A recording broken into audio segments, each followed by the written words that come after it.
everyone, and welcome to Heart and Hand, the Rangers podcast. This is your extra show for the week and your final show for season 25-26. I'm sure that, like most of you listening of a Rangers persuasion, you'll be glad to see this season in the rearview mirror. My name is Cammy Bell. I'm your host, as always, and joining me this week to talk about an eventful night yesterday, even before the first ball had been kicked at Ibrox against Hibs, is Colin McMillan. Colin, thank you very much for coming on. You'd thought that this might be quite a quiet one, with little, room for discussion. But we were given a pleasant surprise for some podcast agenda just before we got into Ibrox last night. Yeah, hi Cammy, hi listeners. Our capacity for nonsense and just filling headlines and articles for journalists and whatever else is uncanny at this football club at the moment. So last night, dead rubber, you weren't expecting much of it, but yeah, as always, pandemonium, because that's what Rangers do currently. Yes, they certainly do. And in case anyone doesn't know what I'm referring to, the rumours started to come out about kind of dinner time on Wednesday evening that James Tavernier was not going to be in the squad. There had been some sort of disagreement with the manager, and obviously being his final home game, there was going to hopefully be a lot of people attending to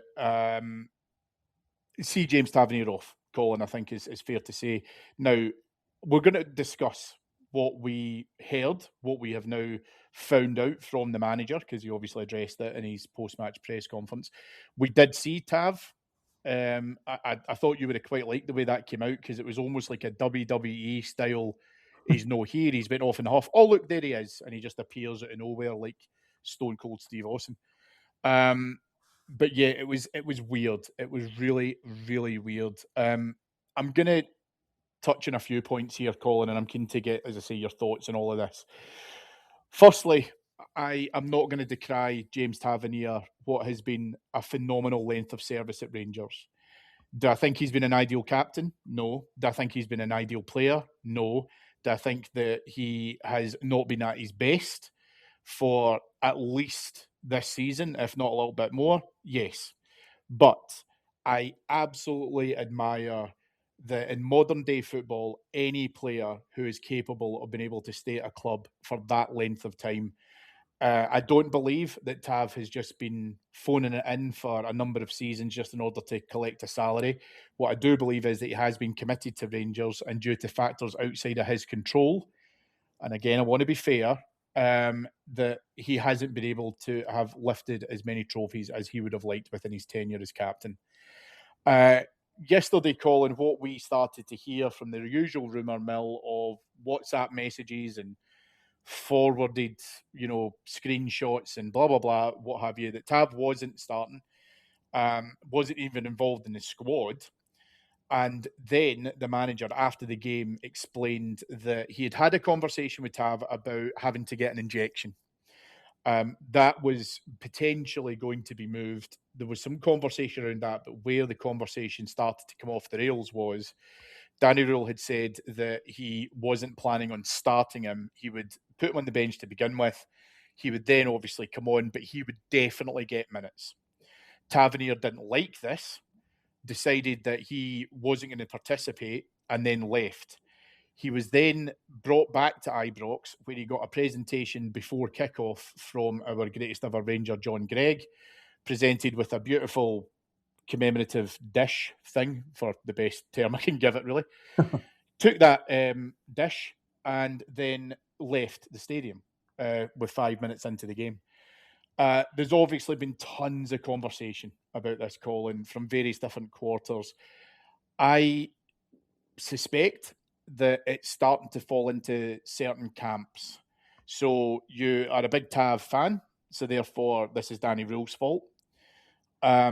You are not a Tav fan, so therefore this is all been Tav's fault. Danny Rule has made key mistakes and he's handled this terribly. Danny Rule handled it really well. No player gets to dictate whether they should start or be benched or anything else like that. Now, I am certain that we will hear James Tavernier's side of the story at one point. My tuppence worth is that we are a club that never allows a player to dictate when they start or if they're on the bench, refuse to play. That is unacceptable. And whether you've been at the club for 10 minutes or 10 years, no one gets exceptional treatment. If you had tried that with Walter Smith or with Jock Wallace or with Graham Souness, I'm fairly sure that you would have been answered in the most unequivocal physical terms and told to get on your bike, probably using more colourful language. So we've only heard one side of this story. I think Danny Rule was quite open about where he had explained the situation, what had been said, how it had all kind of came about, and he just put it out there, right? He just kind of left it. My own take is James Tavernier doesn't win in this scenario. If I don't believe, as I say, that he has been anywhere near playing well enough to consider himself as an automatic starter. If he wanted to do it because he wanted to come out with his kids, his mascots, or whatever, then okay, I do understand that. I think it would have been better to start him because I think that given the way how we've been playing and ultimately how that game unfolded, Ibrox would have been empty at 90 minutes. So I would have been happy for him to start because I'm certain he would have got a standing ovation had he been subbed off at any point during play. I think Danny Rule has got an absolute right to pick the best team that he can. And James Tavernier not starting in it is not new news. There's been plenty of times this season where he hasn't started because he hasn't been performing well enough. But he also probably should have said, in the context of this game, and is it a must win? No. Play the game a little bit and just say, look, do you know what? Okay, to keep everybody calm, yeah, okay, you can start. Right, fair enough. Nobody's going to really lose out the back of it. But ultimately, whether you believe Rule was right, Tavernier was right, the people who ultimately were wrong were Rangers. Because this is a terrible optic and more noise around a terrible season finale in terms of how the post split is gone. And it's embarrassing. That's the best way I can describe it. It's absolutely embarrassing. Now, we don't know if Tav or Rule had this escalated and it had went up to the higher echelons at Ibrox. But if it has, and the club haven't stepped in at that point to say, resolve this in a way that doesn't cause us any further public embarrassment, then that's a key failing. It's a complete drama that doesn't need to be a drama. Yeah, I would totally agree with most of that. It's absolutely a drama that's just unnecessary in a season where we've had more than enough drama. I think there's errors in both sides here, and I could also kind of see each side's point of view as well with this one. Danny Rule absolutely has full authority on who his starting 11 is, who his substitutes are, who starts games, who sits on the bench, and all that sort of stuff. I totally get that, and you've got to respect that. The minute you stop letting a manager or a head coach have that sort of decision-making process, he's no longer your head coach or your manager. However, given the circumstances, given the game was a dead dropper for us, given there was really no other reason for many of the fans to make the trip last night other than to say their farewells to James Tavernier, it would make sense just to do the smart thing, or dare I say it, the easy thing, and start Tav.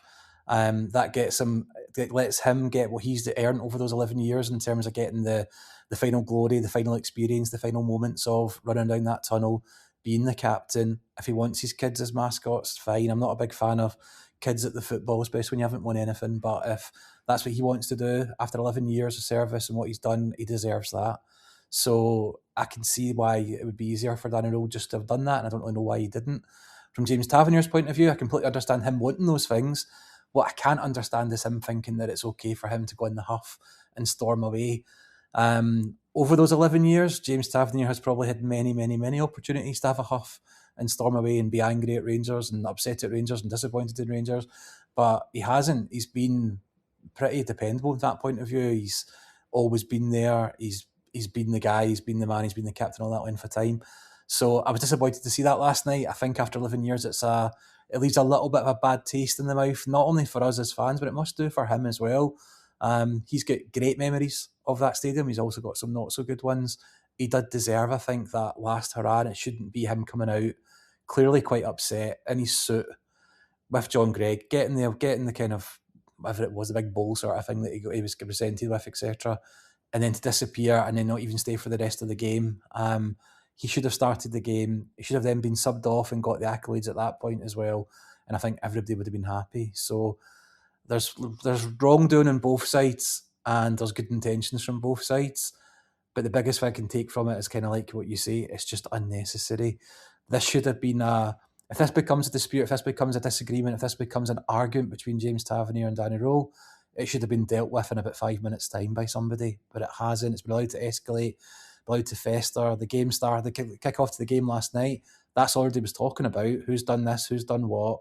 Danny Rowe was getting criticised because nobody knew about the James Tavernier side of things yet. Then we heard that from the manager. It's just yet more unnecessary noise and nonsense in a season full of it. And we don't need it from anybody, but least of all, we don't need it from our captain of 11 years who shouldn't be starting games at the moment because of his form, because of where he is in his career and all that. I get that. But he should have started last night and had that little moment. And that was taken away from him. I think that's a shame. But I'm not massively impressed with how he's reacted to it either. So not a great night. And that's before we even started on the pitch, Cammy. Yeah, so let's jump straight into that because unfortunately we do have to talk about it. So Rangers losing 3 successive cup finals in a row.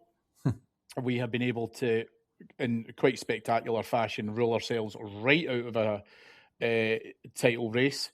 Took on a Hibs side who, albeit, did have something to play for. They were obviously looking at European places, etc., Colin. And I'll be honest with you, as much as I understand, dead rubbers and your league positions are almost pretty much about sorted there or thereabouts, I still think you've got a competitive game to get in and play for. My questions about Danny Rowe, which I'll come on to kind of later on as we discuss how the actual football went. He had to be able to approach this as also we've just kind of discussed there in terms of what he felt his best team were going to be. You and I have been at plenty of end of season games where, you throw the kids in and you get all of that. There was a couple of youth players on the bench, none of whom got off the bench. But Rangers, I thought, started well for the first couple of minutes. Manny Fernandez then decides that he fancies playing up top for a wee bit because, it's like the last day of school and you can just fanny about and do whatever you want. So he decides to go on a wee bit of a mazy run. And then as he's sauntering back to be able to recover his position in defence, Hibs are able to go at a decent break. A cross ball comes in. Martin Boyle is virtually unmarked in the box because there hasn't been any of the midfielders or wingers to be able to come back to cover for Fernandez. Two Romans is too far away from him, and Boyle finishes pretty well. So within 5 minutes, and we've had all this Tavernier drama kicking off and all the rest of it, and that's finally settled down.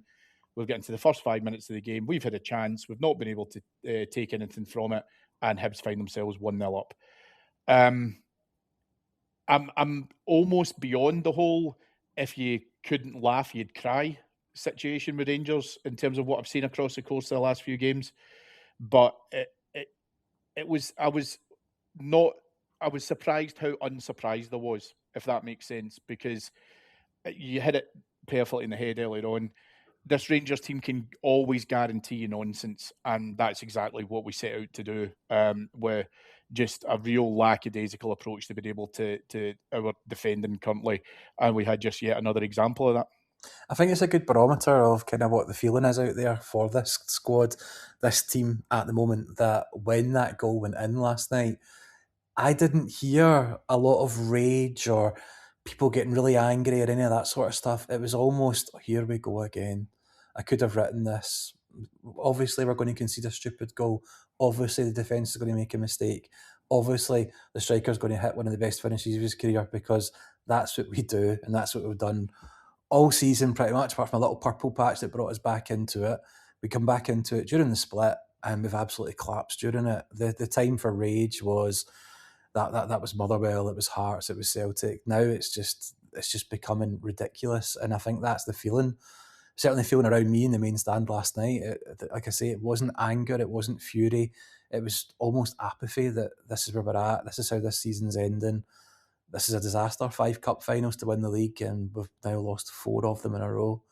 And it's not like we've been unlucky in these matches either. We've made a complete arse of it, and it's been embarrassing for all involved. And I think that's almost the feeling as well. Just embarrassing. We've lost a goal to Hibs, and 5 minutes at Ibrox. It's just shocking. Yeah. And it is interesting because you mention in there around how the last few games have went, and there's been flashes of where Rangers look like they could actually play some competent football. So we had a good half at Tynecastle, obviously took the lead at Parkhead. Motherwell was a bloody nose, I think, but we managed to crawl ourselves back into that, and then obviously conceded a late goal towards the end. And I'm not going to rewrite history by turning and saying we were unlucky in any of those games. We weren't. We deserved exactly what we got out of them, which was hee-haw. But there were periods and there were even halves of football where we looked like we could go on to be able to try and control it.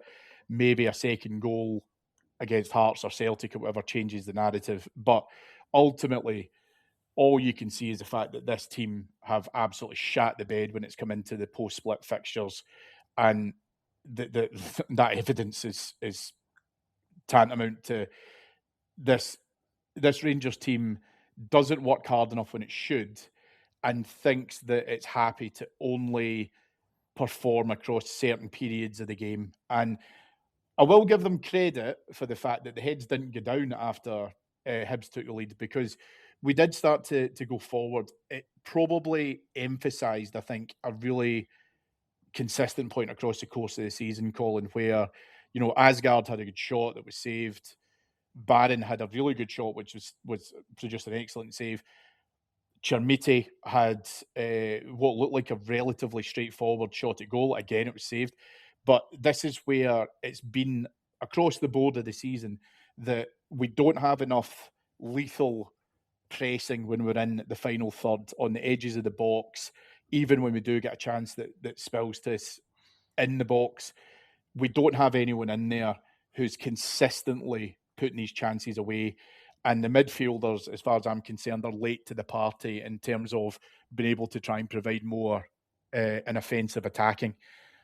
You, of course, can argue that that's been part of how the manager wants us to set up, and lack of confidence and lack of real structural organisation in terms of how we've set out to play with it. But it's a frustration because we are creating chances, we're just not finishing them. And Rangers did do that for the next 15 minutes after we conceded. But it is why we're all pulling our hair out over what we've seen across the course of this season, that we just simply haven't been consistent enough in the scoring front. That's one of the biggest problems for me this season, and that's why it's been so frustrating and so heartbreaking at times, because we've probably seen worse Rangers squads and worse Rangers teams in this that are just incapable of anything. The fact that this team is capable of some stuff some of the time, I find it genuinely worse, because there's always that feeling of what might have been if the mentality was better, if the desire was better, if the want was better, and all these things that seem just missing. We've got a striker, just to talk about the strikers as one example, we've got Chermiti, who came for big money, failed to impress early doors, but has massively improved. He's shown that he's actually a very good footballer. He's very good at his hold-up play. He's very smart. He's very intelligent in terms of football, but his finishing isn't good enough. So you've got almost all the elements of something that's good there, but the key one is just missing. Now, he's a young guy. He can work in that shooting. He can maybe get better at that. But I think that's the case kind of all over the whole team and all over the whole season. We started it so badly. When Russell left, we were 13 points behind in a terrible position, the worst we've seen in a long, long time. Danny Rowe then comes in. He steadies the ship, brings it better, gets us back in the running for it, and then it all just deteriorates once again. We end up not much worse or better off than we were at 13 points now, at 11 points behind. But it's just all these little elements across the season of games where we've showed up for one half, or we've played Celtic off the park for games but not got the win, not got through in the cup, all that sort of stuff. Being close to things and just not having I don't know what it is, Cammy, the experience, the balls, the desire, the mentality, the want, all these other kind of psychological things that seem to stop things coming together for us of how happened this season. And it just makes me question the players, it makes me question the coaching, it makes me question just everything around the club, because we've seen it now, squad after squad, year after year, signings after signings, they come in and they all revert to just not being quite right, not being what is needed, not having the levels that you require from a Rangers player, whether that's mentally, whether it's actually physically, whether it's actually just what they do on the pitch. We're so close at times, yet at the end of every season, at the end of every manager cycle, we're so far. If we were just absolutely terrible and hopeless with a team of absolute jobbers, I'd maybe understand it better. But when you've actually got players in that squad that are decent, you can see they're capable of more. It just makes it all the more kind of heartbreaking and upsetting watching it, and that's how this whole season's been. Yeah, I totally agree. I totally agree, and it's why you get so frustrated with it, and you get so scunnered at this idea of they claw themselves back into it, and then they build up your hope, and the balloon is well and truly burst. And yeah, as I say, that's why I think a lot of us are just at the tail end of our tether with this season with certain players and in some cases the head coach. But we'll talk about that in a minute. Rangers were able to draw level with, it has to be said, an excellent free kick from Tello Asgard, a player who across the course of the season has flattered to deceive, but he does enjoy hitting some perlers in at the end of the Broomlin. It's a great free kick, Colin. It really is. It's a great wee whip. I was kind of just behind this as I saw the angle. You couldn't have been far away from it either. But you can see as to how he just wanted to be able to get a wee bit, and he puts it right into the top corner. I'm very convinced, and I still always will be, that his free kick in the Scottish Cup was one of the best free kicks that we've ever seen in that stadium. Yeah. But this was lovely, and it dragged us back into it. And so cliche, obviously, it's nice to be able to get the goal back before half time. Not a single person, I think, sitting around me yesterday said, right, I've got the belief that we can now lift ourselves from that equaliser to go on and win the game. It just didn't give us that emphasis. And again, that's been another part of our frustration from what we've seen across the course of the last few weeks. No, it's absolutely true. I think since we went behind and when we scored the goal, I think we did 15 shots and Hibs did 2, and Hibs were winning the game 1-0. Asgard won the free kick, took the free kick, scored the free kick. So fair play to him. But that also feeds back to some of the stuff I was mentioning earlier in terms of Tello Asgard. A guy that's capable of a level of skill like those 2 free kicks we've mentioned that's like raw talent. You couldn't teach someone to do that. That's somebody that's just capable of things. But then every other part of his gameplay is just not good enough, not to scratch, not strong enough, not consistent enough, doesn't seem to suit the league. And again, it's just people just not being the sum of all their parts. And that feeds into that feeling that even though we scored that magnificent goal, even though we'd been battering them at 1-0 and we got the goal before half time, which is a good time to do it and all that sort of cliches, there was still no real belief in the stadium around me either that was it. We'd get 2 or 3 more now and we'd win the game comfortably. It just didn't feel like that. I guess maybe it's different because at the time of the season and the fact that we know where we're going to finish in the league, we know our campaign's pretty much over. Maybe it doesn't mean as much, and you're not really kind of begging for the goals to go in and looking for the result and all that, because you know at the end of the day it doesn't really always mean that much given where we are in the league last night. But even at that, I just wasn't bothered. If we scored a goal before half time, I'd be on my betting app probably looking to see, right, what's the odds for the next goal scorer? What can I get for Shamiti? What can I do for that? Because we're going to go on now. Last night, just not interested because I knew how it was going to go. We were going to huff and puff and probably not get the job done. Yeah, very true. Very true. There was an absence of a half-time substitute, which again we have seen across the course of the last few games, which meant that the manager was all right with being able to continue with what he had in front of him. Across the second half, Colin, and again, I want to be completely transparent here, I feel that a lot of the focus was actually shifting to games away from Ibrox as we were looking to see what was happening with the league challengers and what was going on there. But Rangers continued to huff and puff. Miovski comes on, Aarons comes on, Jerry Gassama came on, and then the last 10 minutes, Migoma and Chikwani came on. Again, probably making changes for change's sake. Suter and Scovolson also on the bench. They weren't getting featured. And then, again, just when you're kind of getting to a stage where you can accept a 1-0 draw, Hibs do a Motherwell and they decide to take advantage of, again, a defence that right now looks like they met each other 10 minutes before kickoff, as a quick run along the byline by Paslak squares the ball over and just a tap in from a yard right across the line of goal. gives Hibs the lead and what ultimately proved to be the winner. Ibrox emptied. I think it's fair to say pretty rapidly at that point as well. It's again just how Rangers have failed to be able to deliver focus. We had some chances in the second half, but nowhere near that spell that you mentioned within the first half. There was, for me, again, a lot of huff and puff, but despite all of that bluster, we weren't able to convert the chances that kind of fell for us. Mikey Moore, I'll give a pass to because I thought that he looked energetic. I thought that he did try to get us up the park. Oliver Antman, I kind of feel sorry for, if I'm being honest, Colin, because I just, you get chucked in from the cold against Celtic. Scovol's in the same thing against Hearts. Antman played an hour last night where, again, I don't really see too much from him, but we're at the stage now of just throwing shite at the wall and seeing what can stick. And Rangers, as I say, just didn't work hard enough. And that is coupled with this idea of what appears to be real concerted disorganisation and confusion around where these players believe they should be with and without the ball. Our defence is so incredibly fragile, it's ridiculous. And we've just made it so easy to score against this that you don't even need to make an extraordinary effort. You mentioned earlier on, obviously, the Hibs shots.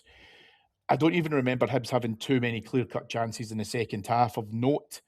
No. All they had to do was play to the final whistle. And because they were able to do that, they walked away the winners. And I can't begrudge them the win because Rangers just didn't work hard enough to deserve all 3 points. No, it didn't. That final goal for Hibs in the kind of last minute is just an absolute clear-cut example or an illustration of how our season's been. Probably a draw would have probably been about right based on the amount of chances we had, based on the two teams last night.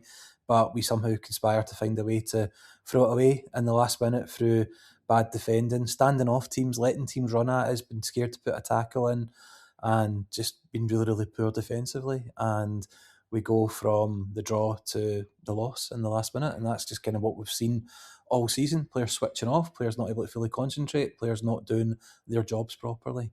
But yeah, the second half was a bit of a strange one. You mentioned people departing at the end. I was there until the end, and I was there a couple of minutes after full time, but it was nothing to do with what was happening on our pitch. I was all caught up in what was going on elsewhere and getting updates from people's phones and all sorts of stuff about the nonsense happening elsewhere. It was nothing to do with thanking the players or any of that nonsense. I wasn't really aware of any of that. I think people are absolutely done with this Rangers team, and maybe more so done with this season because we've been put through the ringer, Cammy. We've been in such a bad place, such disappointment with this new start at the start of the season, new ownership, new management team, all new players coming in. It was a disaster. Had to start again, did that, picked things up, threw it all away again. It's like a cliche of roller coasters and ups and downs and all that. It's been down, down, down, a little bit of up, down, down, down, down, down, and that's what we've all lived through this season. And it's been a hard old slog for us. It really, really has. And I don't know about you, I'm looking forward to watching the World Cup with no real consequence and just to enjoy football again and not be so sucked into it, not let it affect my mood and affect everything else. I'm looking forward to just chilling for a couple of months and enjoying football for what it is rather than what it's done to us this year. Yeah, that's fair. I mean, I get that as well. And yeah, it was interesting because as I was coming out of the stadium last night, obviously we do our car pod and Patreon, so we are there until the bitter end. No one leaves early. And all the noise was coming out about the fact that obviously John Beaton was trying to win the league. Yeah, as I say, it was just general confusion. I couldn't even really get myself involved in it because if Rangers aren't in it, I'm not really caring. It's got interest for me because obviously Hearts are kind of getting to that point. But what I was enjoying, just again, totally outside of Rangers for just a moment, was all of the outside summations and input from people well outside of Scotland talking about how poor our officials are. Well, boys, all I can say to you is John McLean said, welcome to the party, because we have been talking about it for absolutely years. And because of the focus that this title running is going to have, now everyone else has seen it. So, Yes, I do not have a lot of confidence that things will change between now and Saturday. So, yeah, we'll have to wait and see. It's hard to take any sort of positive from that sort of nonsense and them getting gifted our title by the looks of things. But what I'll say is the attention that starts to be cast upon it now from big names in football media, big names down south that don't normally have any interest in what's going up here, can only be advantageous to us because we're very much a lone wolf in this. We have been for years, criticising this, asking for help with this, asking for other clubs to get involved. Only now that there's another club emerged and challenging for titles that are now getting screwed out of stuff as well, they're now maybe showing more of an interest. Motherwell absolutely furious last night, their manager calling it out, Derek McInnes calling it out last night, then obviously everything across all spectrums of the sport and media today, not just at home, abroad as well. Hopefully it could maybe become the start of something, the start of a bigger investigation, the start of getting something done. Who knows? But I will take a little bit of happiness from the fact that a shitty situation has at least had massive light and massive attention poured upon it. It's easy to hide things in Scotland when nobody really cares about us, but when it gets that sort of attention, hopefully there's some consequence off the back of it. I admire your optimism so much, my friend. I have got the gut feeling that it will change absolutely hee-haw, and I just hope that listen. What's the point of doing it then? I just think that when Willie Collum is enjoying the title party at Parkhead, then maybe people will take a photo of him and Rod Stewart and a dance together. Anywho, let's come back on to us because that's far more important. The game, Peter, the game absolutely went out with a whimper, Colin, as has been indicative of our season thus far, especially the post-split fixtures, as we've mentioned. In terms of the manager, I have defended Danny Rule on this podcast. I have wanted to be able to see him succeed because I want every Rangers manager to succeed. My issue with what's happened at this point, where I was willing to be able to defend him based on he walked into an absolute shit show and was able to recover that. I think he did a total cleanse of the culture and the atmosphere that was certainly around the first team, was a breath of fresh air. The issue now is the tail of the tape of this season is that he has massively struggled against the top six teams. We've had the odd high point, but it hasn't been anywhere near consistent. And whilst I was willing to be able to give him the benefit of the doubt in terms of the playing squad that he inherited, the limitations that we've mentioned in terms of the current squad, who we brought in the summer, who we brought in January, because those recruitment windows I can't give a pass marks to at the moment. Maybe if we can punt on Fernandez and Chermiti for decent money, okay, fair dues. But across the board, I haven't I can't hold any real success on any of those signings been able to come in and make a key difference. Where I've probably had to change my thinking about whether or not Danny Rule should stay on as Rangers manager has been across the course of the post-split fixtures. Excluding Wednesday night against Hibs, which was, for us at least, a dead rubber, we have not been able to see any concerted response to the Motherwell defeat at Tynecastle, Parkhead, etc. And I understand that as those games have come and gone, our focus has shifted because we've went from being able to potentially win the title to having a control and influence into who can win the title to being completely removed from the equation whatsoever. Danny Rule has not been able to arrest this slide. I've seen nothing across the course of the last 4 games, Hibs included, that suggests to me that changes have been made in terms of his approach. That's the problem. It's a massive problem in the split fixtures and this talk of 5 cup finals and the utter failure in the first 4 of them really just brings that home. The thing, sorry to interrupt, Colin, but the thing is, though, that the 5 cup finals thing, right, has obviously been something that's been hung around his neck. But I think you and I both know when he said it at the time, he was right. Let's not revise things now and say that it was a poor thing, because ultimately it's a throwaway piece of wording. No, I don't have any issue with the word. Ultimately, it's correct. Do you know what I mean? But he was right. But now, in hindsight, if you're going to align it to a cup final, I can approach it like a cup final rather than this lackluster approach. no issue with describing this run of games as 5 cup finals. That is what they are. 5 cup finals, win them, you win the league. Simple as that. It's what's then been fed up to us during that time. It's nowhere near being good enough. Danny Rowe as came in, and like we said, he did well. But when it really came to it, big teams against even just other top 6 teams, really struggled. The record is not good. It was David Edgar on one of the shows on the Patreon network that mentioned last week that if Danny Rowe could come in as an interim manager, would you want him to stay? Would you think he'd done enough to then get the job permanently? And that was a really interesting point for me. It really made me kind of rethink where I was, because like you have kind of flipped between it, the front and the back. And more so though, I think I was leaning on the idea that I just don't want us to go around this manager merry-go-round again. I don't know if I've got another manager hunt summer in me. And I wanted us just to give someone time and give some the opportunities to see if they could come good. And that was kind of where I was leaning until these split games started. But when I kind of thought of it from that point of view, if he was an interim, given until the end of the season from when he came in, would you be happy with what you've seen? Would you be confident going into the future? Do you see him holding up a trophy at the end of next season? And the answer to that is no. I think he's a good coach. I think he's going to come on to become a much better coach in time. I just don't think this is the job for him, or if it is the job for him, it's not the time to be in this job. If we'd maybe won the league 2 or 3 seasons in a row, Cammy, and our manager got taken away from us and taken to England or somewhere, and we brought Danny Rowe in at that point, it might be a completely different kettle of fish, but at this time, it's not, and I just don't think he's there yet to be the guy we need at this time to do what's needed, which I think is a proper clear out of the club, get rid of all the baggage, a proper fresh start, and build proper new foundations. And I just don't think he's the one to do it. I wish he was, because I like him, but I just don't think it's going to work. So for me, I'm now very much on the case of it's time to part ways with him, get someone new in now so that we can actually have a pre-season, we can have a transfer window, we can start the league with somebody who we want to be there, who we believe in. Because my biggest fear, Cam, and I think the fear of nearly everyone listening to this, would be that we roll the dice on Danny Rowe, we give him another opportunity, we wait for the summer, we give him the pre-season, we give him that transfer window.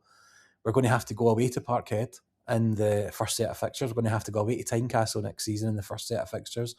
Not going to be easy. We could find ourselves 3, 6, however many points adrift come September, come October, and people will want him gone. And if we do it then, we're almost writing another whole season off again. And I think that would be an even worse feeling than how we're feeling just now.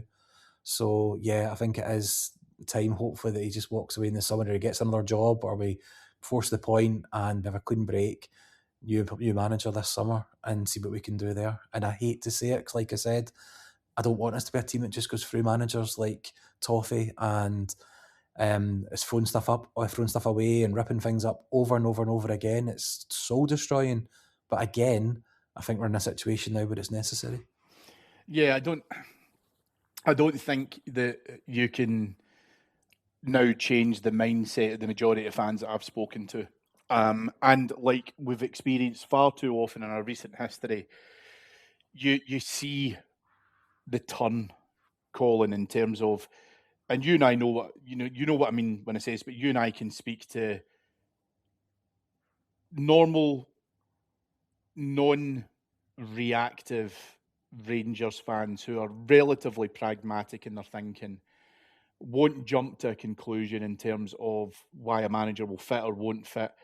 And when you start to, for me, that's like the barometer. When those guys start to turn, I think it's too late. And I think that's where the majority of the fan base is now with them, because you've got to, and I think as we've discussed this throughout the course of the season on multiple shows, you can take into account all of that context that you've mentioned in terms of, he came in when the squad was at a really low point. He's been able to turn it around. What he was able to build on within his early tenure has now been ultimately removed, because the points that he was able to make up, he's now lost again. Yeah. And I think that he would have to be able to get off to a perfect start in his European games and domestic games in order for us to be able to see the fan base move back again. And I don't think that is a miracle that's going to happen. What it feels like to me, and where I think because he mentioned this in his pre-match and the build-up to Hibs was that, the board have been unbelievably supportive and blah blah what have you. And without this sounding churlish, I think that the board are now starting to get some of that attention directed towards them as well, because the Russell Martin decision was too late. It felt like as if we were in our death knells before we were able to eventually push the button and get rid of him.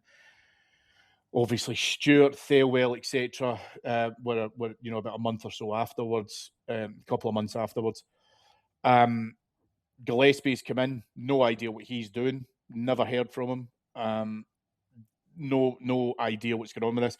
It's not a criticism at the moment, by the way, because I think that anything that Rangers put out at the moment to now just gets absorbed in the backlash of the current fan sentiment. I think there's possible an element of thought that they're protecting him a little bit just now of keeping the stink of this season off of him. Yeah. Rule him out in a couple of weeks with the plans for the new season. Do you know what I mean? So I do get that. It's frustrating that you've got a chief executive sitting there and you want to know what he's up to and you want to know what he's doing to change things. But yeah, I think there's a bit of... which is fine, but then equally at the same point, though, you need to control what we've seen from like the media situation, because that didn't go well after Parkhead. No. And what we were putting out at that point, Rangers had to backtrack a little bit there. The Tavernier situation needed a control element. That wasn't well handled whatsoever. If he needs to make recommendations to Andrew Kavanagh about releasing Roll now through whatever mechanism, right? But as you say, part and company, if we do it next week, for example, then okay, fair enough. He then has to be responsible for being able to get in a replacement manager, and it has to be right, because in the space of 12 months, theoretically, if it happens in the next couple of weeks, this will be the third manager that this board have had to deal with. And that's a ridiculous situation. So this has to be the right appointment.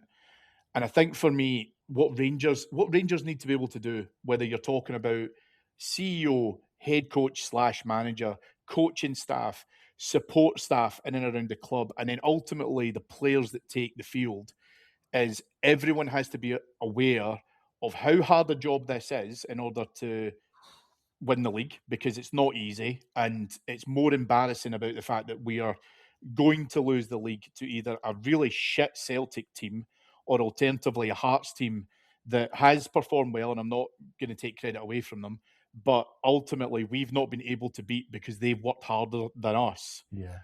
And now get to the stage of, right, anyone who comes in any capacity of this club, whether you're in situ or not, you have to be fully aware of what we're doing next.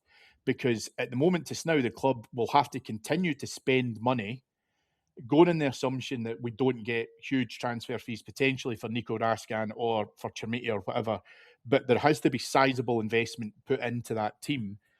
But even those around the team need to understand this is about everyone being at the top of their game.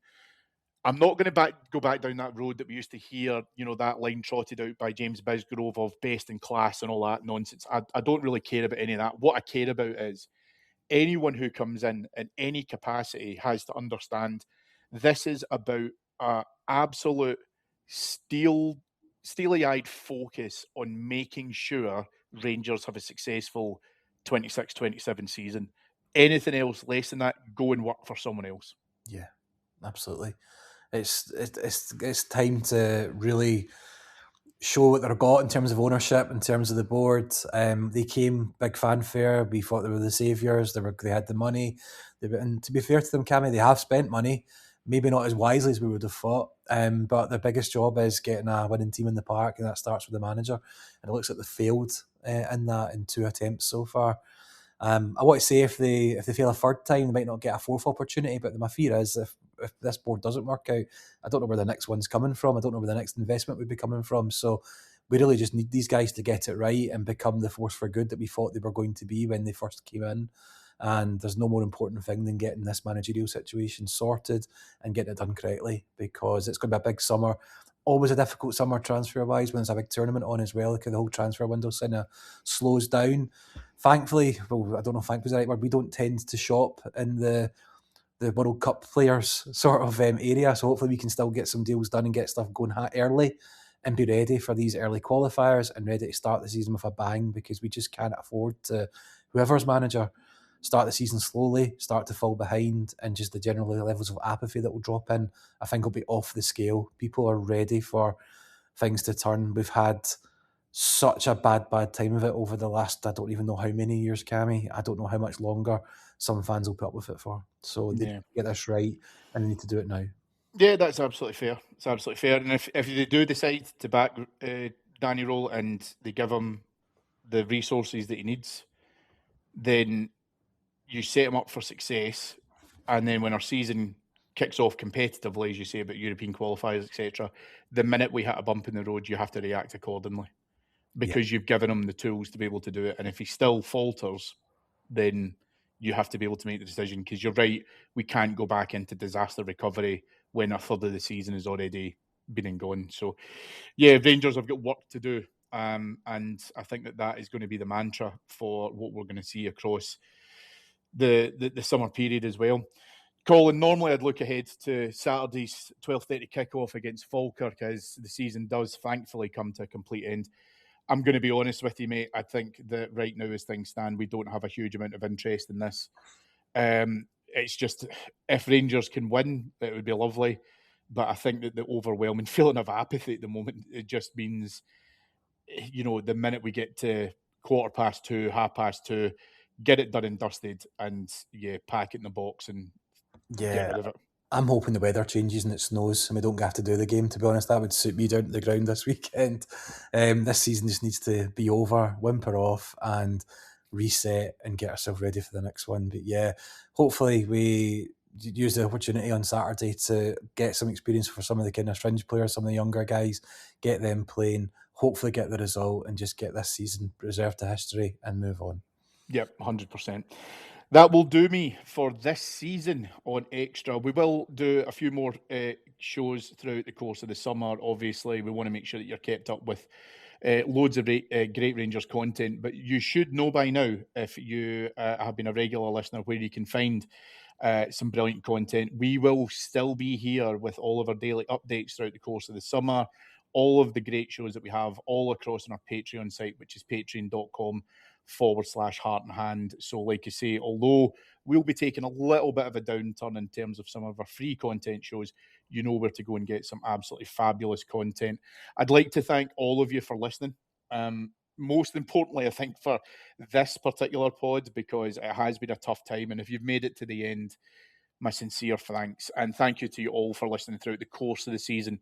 It has not been a dull one, but sadly not a successful one either. I'd like to thank all of my guests who have come on to Extra across the course of the last 9 months. And thank you so much to all of them for contributing. But my big thanks, especially on a tough gig, because this was a tough gig to be able to come on and talk about this today, is my good chum, Colin McMillan. Colin, thank you for coming on, buddy. It's much appreciated. It was a pleasure, Cammy. It's always good to talk about Rangers. I just hope to be talking about successful Rangers soon. And thanks to you for all the work in the pods this year as well. It's not easy. You show up every week and you give us something good to listen to. So thank you very much, mate. Oh, that's so nice. Thank you, my friend. I love to end it in a positive. Please head on over to RYDC, to the Rangers Youth Development Company.